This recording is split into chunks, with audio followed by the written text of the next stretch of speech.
পাঠ্যক্রমী সকল প্রিয় ছাত্রছাত্রীদেরকে নিত্যদিনের মতো আজকের বিশেষ আলোচনা পর্বেও স্বাগত জানিয়ে আজ তোমাদের সামনে গুরুত্বপূর্ণ সংস্কৃত ব্যাকরণ আলোচনার একটি ভিডিও উপস্থাপন করতে চলেছি। এখন আমি যে বিষয়টি নিয়ে আলোচনা করব সেই বিষয়টি যদি তুমি হয়ে থাকো ক্লাস 7 বা 8 বা 11 বা ক্লাস 12 বা বিএ বা এমএ বা এসএসসি এসএলএসটি যে কোনো পরীক্ষার্থী, অর্থাৎ সংস্কৃত বিষয়টি যদি হয়ে থাকে তোমার পাঠ্য নির্বাচিত বিষয়, সেটি যে কোনো ক্লাসেই হোক, তাহলে আজকের এই বিশেষ আলোচনাটি কেবলমাত্র তোমার জন্য। তাহলে চলো আজ আমি যে বিষয় নিয়ে আলোচনা করব সেটি তোমরা দেখতে পাচ্ছ, বোর্ডে লেখা আছে কি লব প্রত্যয়। লব প্রত্যয় আমি এর আগে একটি ভিডিও উপস্থাপন করেছিলাম, আপলোড করেছি, তোমরা একটু দেখে নেবে। সেখানে কৃত প্রত্যয়ের প্রাথমিক পর্বের আলোচনা সেখানে করে দেওয়া আছে। তো কৃত প্রত্যয় কি? কৃত প্রত্যয় হচ্ছে আমরা বলেছিলাম ধাতু প্রত্যয়। যারা দেখেছো তারা অবশ্যই বুঝতে পারবে ধাতু প্রত্যয়। হ্যাঁ, প্রত্যয় দুটো, একটা হচ্ছে কৃত প্রত্যয়, একটা তদ্ধিত প্রত্যয়। কৃত কথার অর্থ হচ্ছে ধাতু, ধাতুর সঙ্গে যে প্রত্যয়গুলি যুক্ত হয় সেগুলি হচ্ছে কৃত প্রত্যয়। এখন ধাতুর সঙ্গে যে কৃত প্রত্যয় যুক্ত হয়, আমি বলেছি কৃত প্রত্যয়কে আবার দুটো ভাগে ভাগ করে দেখিয়েছি, একটা অসমাপিকা ক্রিয়ার কৃত প্রত্যয়, একটা সমাপিকা ক্রিয়ার কৃত প্রত্যয়। সমাপিকা ক্রিয়ার যে কৃত প্রত্যয়গুলি সেইগুলো কেবলমাত্র কোথা থেকে প্রয়োগ হয় না, তিঙন্ত যে পদ আছে তোমাদের ধাতুরূপের যে ছকটি দশন্তি সি খস্থ মি বসমস্তু তামন্তু হিতন্ত আনি আবো আমো দ তাম অন স তন্ত অম বম ইয়াত আতাম এইউ, মানে জাত জাতাম জুস, যেটা জাত জাতাম জুস, জাত জাতাম জাত যাবো জামো, আর সতীশ শতসন্তী শশী শত শ্যামিশ শ্যাম। আমি 5টা ছক শুধুমাত্র বললাম, এরকম টোটাল 10টা ছক আছে। তাহলে ওই যে ধাতুরূপের যে ছকগুলো তোমাদের আছে, ধাতুরূপের যে তিঙন্ত পদের যে ছক আছে, ওখান থেকে আমরা সমাপিকা ক্রিয়াগুলো প্রয়োগ করি যে কোনো বাক্যের ক্ষেত্রে, বাক্যের যে সমাপিকা ক্রিয়াগুলো থাকে সেখানে। আর লব প্রত্যয় যেটা, এটা হচ্ছে অসমাপিকা ক্রিয়ার একটা প্রত্যয়। অসমাপিকা ক্রিয়া যদি বাক্যের মধ্যে প্রয়োগ থাকে তাহলে সেখানে তাজ প্রত্যয়, লব প্রত্যয়, তুমুল প্রত্যয়, সত্রী প্রত্যয়, সানস প্রত্যয়, এগুলো আমরা প্রয়োগ করে থাকি। তো এখন তাজ প্রত্যয়ের আলোচনাটি আমি আগের ভিডিওতে করে দিয়েছি। আজকে যেটা আলোচনা করব সেটা হচ্ছে লব প্রত্যয়। তো প্রথমেই বলে এই লব প্রত্যয় কি? লব প্রত্যয় হচ্ছে, লব প্রত্যয় হচ্ছে অসমাপিকা ক্রিয়ার একটি প্রত্যয় বললাম। এটা হচ্ছে ধাতু প্রত্যয়, ধাতুর সঙ্গে যুক্ত হয়, প্রত্যয় মানে কৃত প্রত্যয় মানে ধাতুর সঙ্গে যুক্ত হয়। আর এই যে লব প্রত্যয়, এই লব প্রত্যয়ের ক্ষেত্রে কোথায় কোথায় কি কি পরিবর্তনগুলো আসে, অর্থাৎ লব প্রত্যয়ের কে ঈদ যায় কে থাকে, এবং যে ঈদ যায় বা যে পড়ে থাকে সে কিন্তু সব ক্ষেত্রে সেই বসে না, পরিবর্তন হয়। তো আমি ডিটেলস বিস্তারিত সেই লবের আলোচনা আমি এখন করতে চলেছি। তোমরা মন দিয়ে প্রথম থেকে শেষ পর্যন্ত ভিডিওটি স্কিপ না করে দেখবে এবং শুনবে, তাহলে অবশ্যই লব প্রত্যয় নিয়ে কারো মনে কোনো রকম কোনো দ্বিধা বা কোনো রকম জটিলতা থাকবে না, সমস্ত জটিলতা কিন্তু তোমরা সরিয়ে ফেলতে পারবে। তাহলে এখন দেখো বলি এই যে লব প্রত্যয়, প্রথমেই বলি লব প্রত্যয়টা কোথায় প্রয়োগ হয়। লব প্রত্যয় সবসময় প্রয়োগ হবে অসমাপিকা ক্রিয়ার ক্ষেত্রে। এক বললাম অসমাপিকা ক্রিয়ার প্রত্যয়টা, অসমাপিকা ক্রিয়ার প্রত্যয়। যদি বলি আসিয়া ক্রিয়ার প্রত্যয়, অর্থাৎ অসমাপিকা ক্রিয়ার প্রত্যয়, সেটা কিরকম হবে? অসমাপিকা ক্রিয়ার প্রত্যয় অর্থাৎ আসিয়া, ঠিক আছে, লইয়া বা আদায় করিয়া, গ্রহণ করিয়া, এই যে ধাতুগুলো। হ্যাঁ, তবে দেখতে হবে এই লব প্রত্যয়টার ক্ষেত্রে সবসময় কিন্তু ধাতুটার আগে একটা করে উপসর্গ যোগ থাকবে, যেটা তাজ প্রত্যয়ের ক্ষেত্রে ছিল না। হ্যাঁ, তাহলে অসমাপিকা ক্রিয়া কিরকম? অসমাপিকা ক্রিয়া আমি বলে দিলাম কি অর্থে, না ইয়া বা এ, ইয়া বা এ লিখছি ব্র্যাকেটে, অর্থাৎ ওই যে বললাম আসিয়া বা এসে বলতে পারি। আসিয়া মানে ইয়া, আর এসে বললে এ আসছে, তাহলে ইয়া বা এ এই অর্থ থাকবে। এইরকম অর্থযুক্ত যখন কোনো শব্দ আমরা বাক্যের মধ্যে পাবো, কোনো ধাতু আমরা পাবো, শব্দ নয় ধাতু আমরা যখন বাক্যের মধ্যে পাবো, সেই ক্ষেত্রে কিন্তু আমাদেরকে এই লব প্রত্যয়টা প্রয়োগ করতে হবে। তবে দেখতে হবে লব প্রত্যয় যদি তুমি সেখানে প্রয়োগ করতে যাও, সেখানে কিন্তু লব প্রত্যয়টি উপসর্গ যোগ করে করতে হবে, কারণ ইয়া বা এ অর্থে তাজ প্রত্যয় হয়ে থাকে, আমি আগের দিনে বলে দিয়েছি তোমাদেরকে, ঠিক আছে।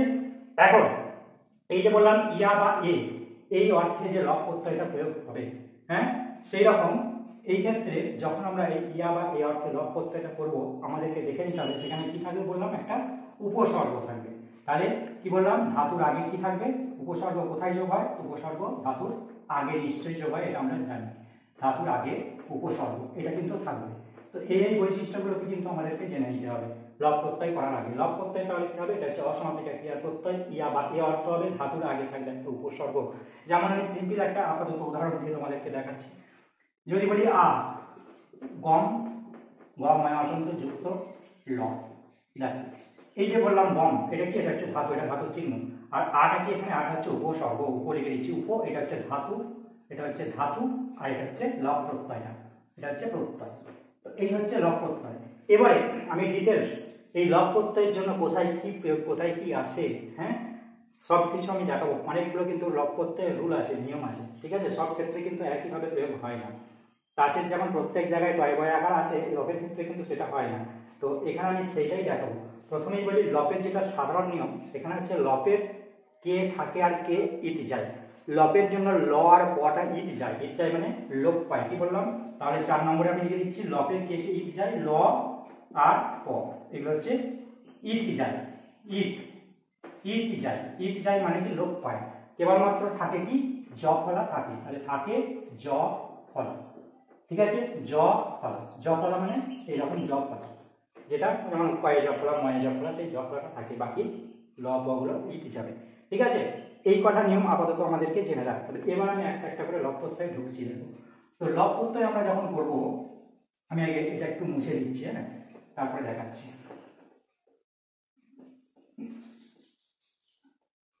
দেখো লব প্রত্যয়ের ক্ষেত্রে 1 নম্বর নিয়ম, ফার্স্ট নিয়ম কি? 1 নম্বর নিয়ম হচ্ছে যদি ধাতুটি, লব প্রত্যয়ের যে ধাতুটি, সেই ধাতুটি যদি কি থাকে না হসন্ত যুক্ত ব্যঞ্জনান্ত ধাতু, হসন্ত যুক্ত ব্যঞ্জনান্ত ধাতু। হসন্ত যুক্ত মানে সেখানে ব্যঞ্জনান্ত হয়, ঠিক আছে? ব্যঞ্জনান্ত হলো তো? তাহলে সেই ব্যঞ্জনান্ত ধাতু যদি থাকে, তাহলে সেই ক্ষেত্রে কি আসবে? সেই ক্ষেত্রে লবের জন্য আসবে তোমার জ ফলা। লবের জন্য কি পাবো আমরা? জ ফলা, এই চিহ্নটা পাবো। যেমন আমি এবারে কয়েকটা উদাহরণ দিয়ে বোঝাই। যদি আমি বলি পরি পরয় হর্ষ পূর্বক তজ, এটা হচ্ছে পূর্বক, ধাতুর ক্ষেত্রে প্রত্যয়ের ক্ষেত্রে এই চিহ্নটা, উপসর্গ থাকলে উপসর্গের পরে এই হাইফেনটা লিখে রাখতে পারে পূর্বক। পরিপূর্বক তজ যুক্ত ল, লয়ে জ ফলা, পয়ে হসন্ত। তাহলে আমরা দেখতে পাচ্ছি পরিটা কি এখানে উপসর্গ, আর ধাতু এটা তজ, আর এটা হচ্ছে প্রত্যয়।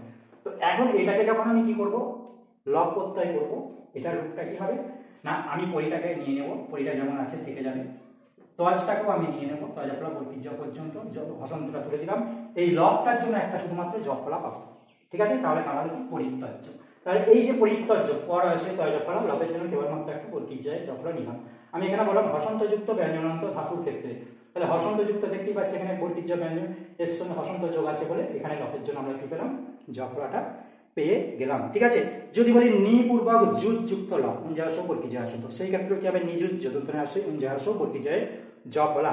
যদি বলি নিপূর্বক সমযুক্ত ল, এই যে নিটা উপসর্গ, তাহলে উপসর্গ এরকম দেখবে 20টা উপসর্গ আছে, পুরো অপসর্গ, নি অধি অভি অধি অনু করে 20টা উপসর্গ আছে, ঠিক আছে? তাহলে সেই উপসর্গগুলোর সঙ্গে ধাতু প্লাস ল যখন থাকবে, তোমরা দেখে নেবে যদি ধাতুটা এরকম হসন্তযুক্ত থাকে, তাহলে সেই ক্ষেত্রে কি হয়ে যাবে? লবের জন্য একটা আমরা জ ফলা পেয়ে যাব। এটা হচ্ছে ফার্স্ট রুল, প্রথম নিয়ম। তাহলে আমি কয়েকটাই উদাহরণ বললাম, যেমন নি বললাম নি পূর্বক যুজ উঞ্জাস বর্তিজ আসন্ত, যুজ যুক্ত ল, নিশ্চয়ই তোমরা করতে পারবে এবারে। তাহলে নিটা নিয়ে নেব, নিটা নিচ্ছি, জুজটাও আমরা নিয়ে নিচ্ছি, উঞ্জাস বর্তিজ আসন্ত যেমন আছে হসন্তটা তুলে দিলাম, লবের জন্য আমরা কি পাবো? লবের জন্য এবার একটা জ, তাহলে নিজুজ। তাহলে পরিত্যজ্য মানে কি? পরিত্যাগ করিয়া বা পরিত্যাগ করে, বললাম ইয়া বা এ অর্থ আসবে। তাহলে এই ধরনের যদি কিছু বাক্য বলি যে পরিত্যাগ করে, হ্যাঁ, স্কুল পরিত্যাগ করে আমি বাড়ি এলাম, এই যে পরিত্যাগ করে, এই ক্ষেত্রে আমরা কিন্তু পরিত্যজ্য কথাটাকে ব্যবহার করতে পারবো। এবারে চলে যায় দ্বিতীয় নিয়ম, এটা হচ্ছে লবের 1 নম্বর নিয়ম। এবারে দ্বিতীয় নিয়মে আসছি। দেখো এরকম লবের অনেকগুলো পরপর রুল আছে, প্রত্যেক ক্ষেত্রে কিন্তু জ ফলা আসবে না। তাহলে প্রথম নিয়মে কি পেলাম? জ ফলা পেয়েছিলাম। সেকেন্ড নিয়মে কি আসছি দেখো, 2 নম্বর নিয়ম, হস্যস্বরান্ত ধাতু, মানে হস্যই হস্য রি, হস্যই হস্য রি,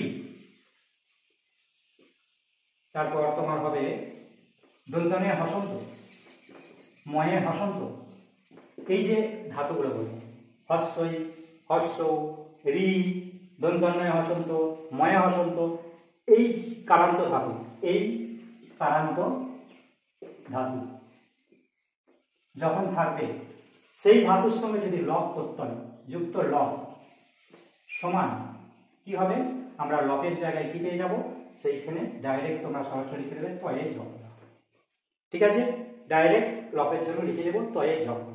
যেমন এই টাইপের আমি একটা উদাহরণ দিচ্ছি, যদি আমি বলি আ পূর্বক ক্রি যুক্ত ল, আ পূর্বক ক্রি যুক্ত ল, দেখো আ উপসর্গ, ক্রি হচ্ছে ধাতু, লবটা হচ্ছে প্রত্যয়। আমি বলে দিয়েছি যে এই কারান্ত ধাতুর সঙ্গে যদি লব প্রত্যয় থাকে, হর্ষই থাকতে পারে, হর্ষও থাকতে পারে, রি দন্ত ন আছে। তাহলে এখানে রি আছে আমরা দেখতে পাচ্ছি, ধাতুটা কি আছে রি কারান্ত, রি কারান্ত। তাহলে রি কারান্ত ধাতুর সঙ্গে যেহেতু লব আছে, আমি লবের জায়গায় শুধু নিয়ে নেবো কি একটা তয়ে ঝপলা, আর কিছু না। তাহলে আমি লিখে দিচ্ছি এখানে আ ক্রিটা যেমন আছে লিখে দেবো, আর লবের জন্য একটা ডাইরেক্ট তোমরা তয়ে ঝপলা বসিয়ে দেবে, আর কিছু করার দরকার নাই। ঠিক আছে, তাহলে কিন্তু হয়ে গেল। তাহলে আকৃত্য, যদি বলি প্রপূর্বক ক্রি যুক্ত ল সমান কি হবে প্রকৃত্য, পয়লা ফোলা কয়েরি তয়ে জ ফোলা। যদি বলি অধিপূর্বক ই যুক্ত ল, এখানে লিখছি অধিপূর্বক অধয়াশয়, অধিপূর্বক ই যুক্ত ল সমান কি হবে অধি হর্ষই আছে, এখানে হর্ষই আছে, এই ক্ষেত্রে যেখানে সন্ধি করা কিন্তু সন্ধি যুক্তটা করে নিতে হবে। হর্ষে হর্ষে যুক্ত করলে কি হয় দীর্ঘই হয়, তাহলে অ ভয়ে দীর্ঘই করে নিলাম। ঠিক আছে, এই হর্ষইটা আর এই হর্ষইটা যোগ করে দীর্ঘই হলো। এবার এই লবের জন্য আমরা কি পাবো বলে দিচ্ছি তয়ে জফলা। কেন তয়ে জফলা নিলাম, এখানে একটা হর্ষই আছে, ধাতুটা কি আছে হর্ষই আছে। ঠিক আছে, এই ডাইরেক্ট হর্ষই মানে এই ধাতুটার অর্থ হচ্ছে ই মানে গমন করা একটা ধাতু আছে। ঠিক আছে, আমি আর একটা হর্ষই দিয়ে দেখাচ্ছি। যদি বলি পরাপূর্বক জি যুক্ত ল, পরাপূর্বক জি বলতে চাই হর্ষই যুক্ত ল, দেখো সমান কি হবে পরা, এখানে বলতে চাই হর্ষই আছে মানে হর্ষই কারান্ত ধাতু তার সঙ্গে ল, তাহলে আমরা লিখে দেবো ডাইরেক্ট পরা জিত্ত বলতে চাই হর্ষই তয়ে জফলা। এই লবের জন্য ডাইরেক্ট তয়ে জফলা বলে আমরা নিয়ে নিচ্ছি। ঠিক আছে, তাহলে এইভাবে প্রয়োগগুলো দিচ্ছি। এগুলো পরাজিত্ত মানে কি পরাজয় করিয়া, অদিত্য মানে কি হ্যাঁ মানে অদিত্য মানে কি কোনো কিছুকে মানে আয়ত্ত করা, যেটা বলা হয় মানে অধিগ্রহণ করা সেইভাবে। হ্যাঁ, আকৃত্য, হ্যাঁ অধিত্য, পরাজিত্য, দেখো সব আমি কি করেছি তয়ে একটা করে জব ফলা কিন্তু যোগ করে দিয়েছি। 2 নম্বর নিয়ম গেল, তাহলে দুটো নিয়ম গেল। এবারে 3 নাম্বার নিয়ম আছে, দেখছো লবের কিন্তু প্রত্যেক ক্ষেত্রে আমাদের নিয়মটা ছিল লবের জব ফলাটা করে থাকে, বাকি প আর ল এগুলো লোপ পাই, কিন্তু আমরা শুধু জব ফলা পাচ্ছি না, পরিবর্তন কিন্তু হয়ে হয়ে যাচ্ছে। তাহলে দুটো নিয়ম পেলাম। ফার্স্ট নিয়মে শুধুমাত্র সরাসরি জব ফলা যোগ করেছি, সেকেন্ড নিয়মে আমরা যোগ করলাম তয়ে জব ফলা। থার্ড নিয়ম আসছে, থার্ড নিয়মে কি যদি ধাতুটা যদি দীর্ঘই কারান্ত থাকে। ঠিক আছে, আচ্ছা তার আগে আমি আগের নিয়মটা আর দুটো একটা উদাহরণ বোঝাই, নাহলে তোমরা বুঝতে পারবে না। ওখানে ছিল দেখো দন্তনে হসন্ত ময় হসন্ত নিয়ম ছিল, দন্তনে হসন্ত। যদি বলি আ পূর্বক হন যুক্ত ল, তো এই যে হন মানে এখানে দন্তনে হসন্ত থাকলেও আমি বলেছি লবের জন্য কি পাবো তয়ে জব ফলা, তাহলে এখানে হনের দন্তনাটা কিন্তু লোপ পাবো, অনেক দন্তনাগুলো লোপ পায়, এই কারণে এই হসন্তযুক্ত যে ব্যঞ্জনগুলো সেগুলো লোপ পেয়ে যায়। আর আটা থাকছে, তাহলে আ হ তয়ে জব ফলা, নিয়ে হচ্ছে আহত্য, আ হন লব করলে আহত্য। যদি বলি আ গম লব তখন কি হবে আগত্য বা আগম্য, এই ক্ষেত্রে আবার দুটোই হয়, আ গম হয় অসন্ত থাকলে দুটোই পাবে, গম লব সমান আগত্য, আ গ তয়ে জব ফলা। বুঝতে পেরেছো? আশা করি এত পর্যন্ত তোমরা সবাই বুঝতে পেরেছো। এবারে 3 নাম্বার নিয়মে আমি চলে যাচ্ছি। 2 নম্বর নিয়ম হলো দেখো 3 নাম্বার নিয়ম। 3 নাম্বার নিয়ম কি বলছে, যখন ধাতুটা দীর্ঘ স্বরান্ত থাকবে, আগেটা ছিল কিন্তু হর্ষ স্বরান্ত, হর্ষই হর্ষ এগুলো হর্ষ স্বরান্ত। এবারে দীর্ঘ স্বরান্ত যাবো, যেমন আ দীর্ঘই, দীর্ঘ এ, এই যে কারান্তগুলো, এই সমস্ত কারান্ত ধাতুর সঙ্গে যদি লব হয়, যদি লব প্রত্যয় যোগে এগুলো কি হবে, তখন আমরা পাবো একটা করে অন্তস্থ পাবো। ঠিক আছে, লব প্রত্যয় যোগ করে, যেমন আমি একটা লিখছি উদাহরণ, প্র পূর্বক দা যুক্ত ল সমান, দেখো প্র উপসর্গ দা হচ্ছে আকারে আছে ধাতু, এটাই ধাতু, উপসর্গের পরেই ধাতুটা থাকে, এটা ধাতু, আর লবটা কি আছে লবটার জন্য তাহলে আমরা কি পেয়ে যাবো একটা অন্তস্থ পাবো। বলেছি এই কারান্ত ধাতুগুলোর সঙ্গে যখনই থাকে এগুলো সব দীর্ঘ স্বরান্ত ধাতু, তাহলে এখানে এর জন্য কি পাবো একটা অন্তস্থ পাবো। ঠিক আছে, তাহলে এখানে দাঁড়ালো কি প্রদায় পয়রা দয়াকার অন্তস্থ। এবারে দীর্ঘই দিয়ে যদি বলি একটা, যদি বলি অভি অভয়াশয় পূর্বক ভূ ভয় দীর্ঘ যুক্ত ল। ঠিক আছে, দেখো তাহলে অভি উপসর্গের সঙ্গে ভূটা দীর্ঘ আছে, সমান কি হয়ে যাবে অভি ভূয় অভয়াশয় ভয়ে দীর্ঘ, এখানে কি লিখবো অন্তস্থ, ভয়ে দীর্ঘ অন্তস্থ। ঠিক আছে, আশা করি তোমরা বুঝতে পেরেছো এত পর্যন্ত। ঠিক আছে, সেরকম যদি বলি আ নি ল, আ হাইফেন নি দন্তনে দীর্ঘই যুক্ত ল সমান, দেখো এখানে দীর্ঘই আছে ধাতুটা, এগুলো ধাতু, এগুলো সব দীর্ঘ এসব আছে আকার। দীর্ঘই তাহলে কি হয় একইভাবে অন্তস্থ নেব শেষে আ দন্তনায় দীর্ঘইটা লিখে নেব দিয়ে শেষে অন্তস্থ যোগ করে নেব। ক্লিয়ার? তাহলে এত পর্যন্ত আশা করি তোমরা বুঝতে পেরেছো। এরপরে 4 নাম্বার নিয়ে আসবো।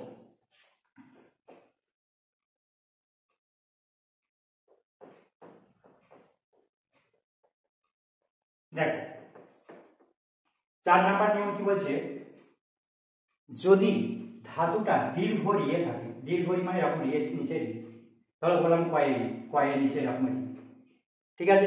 এই ধরনের ধাতু যদি থাকে তার সঙ্গে যদি লব প্রত্যয় যোগ হয় সেই ক্ষেত্রে সবসময় কি হবে, নিয়ম হচ্ছে ইর আদেশ হয়, ইর দীর্ঘই রয় আসত, কিন্তু আমি বলবো ইর যোগ ধরে নেবে তোমরা, ইর যোগ, তাহলে তোমাদের সুবিধা হবে। সেই ক্ষেত্রে ইর যোগ হয়, দীর্ঘই উঞ্জয়ে রে জ ফলা, এইটা, ঠিক আছে? এইটা তোমরা ধরে নিলে তোমাদের করতে সুবিধা হবে। যেমন একটা উদাহরণ আমি দিলেই তোমরা বুঝতে পারবে। যদি বলি বি উপসর্গ তার সঙ্গে ত্রি তয়ে দুটো রি, দীর্ঘ রি যেটাকে বলি, যুক্ত ল সমান, দেখো দুটো রি আছে মানে এখানে বয়াশয় তয়ে কি করব, ইর্জটা যোগ করবো, বয়াশয় তটা নেবো, এইটাকে খুলে দেবো, দীর্ঘ রিটাকে দিয়ে এখানে ইর্জটা বসিয়ে দেবো। যে দীর্ঘ আছে দীর্ঘটাকে এরকম করে চিহ্নে নিয়ে চলে আসবে, দীর্ঘটাকে কারান্তে নিয়ে চলে আসবে, দীর্ঘই কারান্ত উঞ্জয়ের জপনাটা পাশে বসিয়ে দেবে, বিদীর্ঘ, ঠিক আছে? যদি বলি প্র কয়ের অপরা, ক্রি কয়ের দীর্ঘ রি যুক্ত ল, দেখো এই ক্ষেত্রে আমরা কি লিখবো, প্রকীর্য কয়ের অপরা কয়ে দীর্ঘই, এই যে দীর্ঘইটা এখানে লিখে নিলাম, উঞ্জয়ের জ ফলা। আশা করি এই নিয়মটাও তোমরা বুঝতে পেরেছো। 4 নম্বর নিয়ম গেল, ঠিক আছে? এগুলো কিন্তু প্রত্যেকটা তোমরা স্ক্রিনশট নিয়ে নিয়ে রেখে দেবে এবং শুনবে, দেখবে অবশ্যই করতে পারবে। এই ধরনের যে কোনো ধরনের লব প্রত্যয় যেমন ভাবে দিক, হ্যাঁ, যে কারণে ধাতুর সঙ্গে দিক, তোমরা কিন্তু তার প্রয়োগটা ঠিক করতে পারবে। এবারে যেটা আসি খুব ইম্পর্টেন্ট 5 নাম্বার, একটু জটিল। 5 নাম্বারে বলি, 5 নাম্বারের ক্ষেত্রে যেটা বলবো আমরা বয়ের সম্প্রসারণে লব প্রত্যয়, বয়ের সম্প্রসারণ হয় লব প্রত্যয়ের যুগে। একটা প্রথম উদাহরণ নিই, বয়ের সম্প্রসারণে কি হয়, বয়ের সম্প্রসারণ হবে, সম্প্রসারণে হর্ষ হয়, বকে সম্প্রসারণ করলে আমরা জানি হর্ষ হয়, বৃদ্ধি গুণ সম্প্রসারণ একটা ছক আছে, সেইগুলো তোমাদেরকে কিন্তু পড়তে হবে। তো এখানে বয়ের সম্প্রসারণে হর্ষ হয় বললাম, সেরকম একটা উদাহরণ আমি নিয়ে নিচ্ছি, যে তোমাদেরকে দেখাচ্ছি। যদি বলি প্রপূর্বক বদ, বদ হয় হসন্ত যুক্ত দ, প্রায় ফলা পরে হসন্ত। দেখো আমি বলেছি বয়ের সম্প্রসারণে কি হয়, হর্ষ হয়, যার জন্য আমি এখানে বটার জায়গায় আমি ডাইরেক্ট হর্ষ লিখে নিলাম, এখানে দটা করে রইল, ঠিক আছে? যুক্ত লপের জন্য কি পাবো, এই ক্ষেত্রে সবসময় জ ফলাটা নিব, আর এখানে প্র আছে, প্রটাকে কিন্তু বসিয়ে নিব। এবারে জাস্ট কি করব, একটু সন্ধি করে নিতে হবে এই জায়গাটাকে। প্র মানে অ আর হর্ষ, অয়ের সঙ্গে হর্ষের সন্ধি করলে ওকার হয়, যেমন সূর্য যুক্ত উদয়, সূর্য অকার উদয়ের হর্ষ দিয়ে দুটো মিলে দন্তস্বয় দীর্ঘ উঞ্জয়ের ওকার হয়ে যায়। ঠিক সেই রকম প্র মানে এখান থেকে একটা অ পাবো, অ যুক্ত হর্ষ সমান ও, তাহলে এখানে ওটা হবে কোথায়, এই পয়ের ফলা ওকার হয়ে যাবে, পয়ের ফলা ওকার হয়ে গেল। তাহলে এই দুটো প্রয়োগ আমরা করে ফেললাম, প্র অ আর হর্ষ মিলে ও হয়ে গেল। পরে রইল দটা, দটা এখানে লিখে নেবে, আর এই জ ফলাটা পাশে বসিয়ে দেবে, লপের জন্য সবসময় একটা জ ফলা আমরা পাবো, ঠিক আছে? তাহলে প্রপূর্বক বদ যুক্ত লপ করলে কি হলো, প্রদ্য, ঠিক আছে? যেমন বলি, যদি বলি অনুপূর্বক বদ যুক্ত লব, ঠিক আছে? আমি এখানে একটা লিখি, একবার লিখছি, একটু পরে মুছমায়, অনুপূর্বক বদ যুক্ত লব। দেখো এখানে আছে অনু, হর্ষ আছে দেখতে পাচ্ছি, হর্ষ, আর এখানে বয়ের জন্য আমরা হর্ষ একটা পাবো, আর এই দটা লিখে রাখছি, যুক্ত লপের জন্য কি পাবো, জ ফলা। তাহলে তাহলে এখানে হর্ষ পেলাম, তাহলে অটা আমরা তার আগে লিখে নিচ্ছি, দেখো অ, এই অটাকে লিখে নিলাম, আর এই হর্ষ হর্ষে কি হয়ে যাবে, দীর্ঘ হবে, দীর্ঘটাই দন্তনের সঙ্গে লিখবো, দন্তন, আর এই দন্তনা থেকে যে হর্ষটা পেয়েছি, হর্ষটা এই হর্ষটা দুটো যোগ করে কি হবে, দীর্ঘ হবে, তাহলে অ দন্তনের দীর্ঘ হয়ে গেল। এখানে উদ হর্ষ দ, এর দটাকে এখানে পাশে লিখে নেবে, জফলাটা পাশে বসিয়ে দেবে, তাহলে বলো কি অনুদ্ধ, অনুপূর্বক বদ যুক্ত ল, ঠিক আছে? আশা করি এই নিয়মটাও তোমরা বুঝতে পেরেছো। তো এর আরো কিছু উদাহরণ আমি দেবো, যেমন দন্তস্বয় আসন্ত যদি থাকে আবার বয়স। তো দেখো এই নিয়মের অন্তর্গতই আমি আরো দেখাচ্ছি দু একটা উদাহরণ। যদি বলি প্রপূর্বক বস যুক্ত ল, প্রপূর্বক বস যুক্ত ল, দেখো দেখবে ব আদিতে বযুক্ত ধাতু থাকবে প্লাস যদি তার সঙ্গে দন্তস্ব থাকে, সেই ক্ষেত্রে তোমাদেরকে দন্তস্বটাকে শব্দবিধানের নিয়মে মূর্ধন্য করে নিতে হবে, এটি মাথায় রাখবে। আর বটার জন্য আগেই বলেছি সম্প্রসারণ হবেই, বয়ের জন্য হর্ষটা ধরে দিলাম, আর প্রর জন্য এখানে প্র লিখে নিচ্ছি, ঠিক আছে? তাহলে এটা যোগ করবো এবারে, হ্যাঁ? আর লবের জন্য যোগ করা, তাহলে প্র অকার আর হর্ষ উকার দুটো যোগ হয়ে আমি একটু আগেই বলেছি ওকার হয়, একটু আগেই বললাম ওকারের সঙ্গে হর্ষ উকার যেমন সূর্যযুক্ত উদয় যেমন হয় সেরকম, তাহলে এখানে হলো প্র ওকার হয়ে গেল। আর রইল কি এখানে মূর্ধন্যটা রইল, তাহলে মূর্ধন্যটাকে পাশে বসিয়ে দেবে, লবের জবলাটাকে পাশে বসিয়ে দেবে, তাহলে প্রপূর্বক বসযুক্ত লব করলে কি দাঁড়ালো? প্রস্য, ঠিক আছে? এবারে আরেকটা উদাহরণ দিচ্ছি, আমি মুছে মুছে করছি না, এখানে লিখেছি দেখো, অধি অয় হর্ষই পূর্বক বস যুক্ত লব, দেখো অধি হর্ষই আছে আর বস বলে দিয়েছি, বয়ের জন্য হর্ষ হবে আর দন্তস্ব থাকলে মূর্ধন্যস্ব ধরে নেবে, যুক্ত লবের জন্য জপ লব। এবারে এটাকে যুক্ত করব কিভাবে? এই অধিটা অয় হর্ষটা আমি লিখে নিচ্ছি এটা, তাহলে হর্ষই আর হর্ষ যদি যুক্ত করি, আমাদের নিয়ম হচ্ছে আগে যদি হর্ষই বা দীর্ঘই থাকে আর পরে হর্ষই দীর্ঘই ভিন্ন কিছু স্বরবর্ণ থাকে, তখন ওই হর্ষই দীর্ঘের স্থানে একটা জপ ফলা হয়ে যায়, ঠিক আছে? যদি যুক্ত অপি সমান যদ্যপি, তোমরা পড়েছো জপ ফলা হয়, ঠিক সেই রকম এখানে আছে অধিযুক্ত উস, তাহলে হর্ষ আছে এখানে, কিন্তু হর্ষই দীর্ঘই থাকলে এটা হতো না, হর্ষই দীর্ঘই থাকলে এখানে দীর্ঘই হয়ে যেত, কিন্তু এখানে হর্ষ আছে, হর্ষই দীর্ঘই ভিন্ন স্বর এখানে আছে, যার জন্য এখানে আমি একটা জপ ফলা পাবো, তাহলে অধয়ে হর্ষইটা উঠে যে হবে কি অধয়ে জপ ফলা, পরে রইল কি মূর্ধন্যস্ব আর জপলাটা আমি বসিয়ে দিচ্ছি, ঠিক আছে? তাহলে ধয়ে জপ ফলা, এই যে হর্ষটা আছে এই হর্ষটা আমাকে এইখানে বসিয়ে দিতে হবে, তাহলে অধয়ে জপ ফলা হলো, ঠিক আছে? তাহলে আর পরে রয়েছে কি মূর্ধন্যস্ব জপ, তাহলে অধ্যুস্ব অধয়ে জপ ফলা হর্ষ মূর্ধন্যস্বে জপ, ঠিক আছে? আশা করি বুঝতে পেরেছো। এবারে আসি, তাহলে এত পর্যন্ত সবাই বুঝতে পেরেছো, আমি একটু মুছে দিচ্ছি, তোমরা স্ক্রিনশট নিয়ে নাও এবং বারবার দুবার তিনবার দেখলেই কিন্তু বুঝতে পারবে।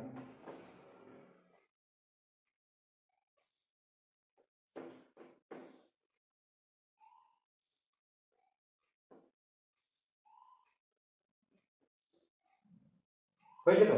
তাহলে আর একটা যদি আমি উদাহরণ এরকম দিয়ে দিই, অনুপূর্বক বসযুক্ত লব একটা লিখছি, অনুপূর্বক বসযুক্ত লব,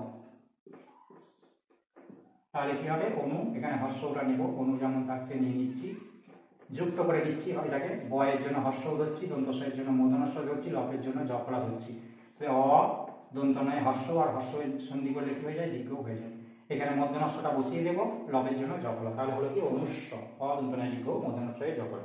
আশা করি বুঝতে পেরেছো, এবং যদি না বুঝতে পারো তোমরা একটু ব্যাক করে দুবার কি তিনবার দেখবে ভিডিওটি, তাহলে দেখবে লব করতে তোমাদের কাছে কিন্তু আর কোনো অসুবিধা হবে বলে আমি মনে করছি না, ঠিক আছে? তাহলে লবের মাত্র এই যে 5টি নিয়ম বললাম, এই 5টা নিয়মকে ফলো করে কিন্তু তোমাদেরকে প্রত্যেকটা লব প্রত্যয় করতে হবে, আর এই লব প্রত্যয় থেকে প্রশ্ন কিন্তু আসবেই যে কোনো পরীক্ষায়, যে কোনো কম্পিটিটিভ পরীক্ষাতেও আসবে, এবং এখন বর্তমানে ক্লাস 11-এর সিলেবাসে কিন্তু এই কৃৎ প্রত্যয়ের অন্তর্গত এই লব প্রত্যয় তাজ প্রত্যয় এগুলো কিন্তু রয়েছে, ঠিক আছে?